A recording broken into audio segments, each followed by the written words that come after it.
Hey, I'm your host, Brian Smith, and welcome to Gametime. In our last episode, we took a quick look at Rise of the Tomb Raider, LEGO Marvel's Avengers, and The Witness. This being the second episode of the series, I felt it appropriate to cover a sequel. So I'll be giving you an overview of Xcom 2, the sequel to the 2012 reboot of the Xcom series, Xcom Enemy Unknown, which actually ended up winning the 2012 Strategy Game of the Year, and Xcom 2 seems like a pretty solid contender for this year's title. Xcom 2 takes place 20 years after the prior game, with Earth now under the control of the invading alien forces from years before. Our world leaders bent the knee, and Xcom was scattered to the four winds. The aliens have built huge, sprawling megacities full of advanced technology that they have offered to what remains of humanity in exchange for unquestioning obedience. Our story picks up with the remnants of Xcom forces networking together to form a resistance movement in the hopes of repelling the alien menace. Instead of constantly going on a globally funded defense against an invading force, we find ourselves using guerrilla tactics in a world that is no longer our own. With squads still only ranging from 4 to 6 members, this suits the theme much more than before.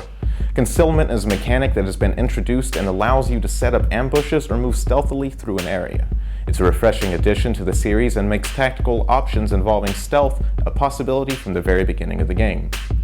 This is just one of many things that have been added to the game, and there are plenty of areas that have been improved on. There's a loot system wherein you can acquire items by running over fresh corpses. Maps are now procedurally generated and offer dynamically generated secondary objectives, which goes a long way in helping to increase replayability. Incapacitated or dead soldiers can be carried to the extraction point with you now, giving the opportunity to heal them or at least recover your hard-earned items. Hacking, which is available to all classes, more destructible environments, and improved geoscape, backpack storage for items, and much more options for customizing your characters, in addition to access to weapon customization and much more. There have been new enemies added, old enemies rebuffed, and a few changes to the character classes. The familiar sniper, assault, heavy, and support classes have been replaced with the sharpshooter, ranger, grenadier, and specialist classes, respectively. These each offer a skill tree with subclasses to further build up your character.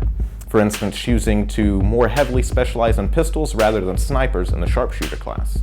New classes include the Psi Operative and an unnamed class that releases as part of the DLC edition. Xcom 2 released today and will only be available on PC. The developers over at Firaxis Games have built the game from the ground up with the intent of being mod-friendly, even going as far as to claim that total conversions will be possible. So we could see some incredible additions to the game pretty soon.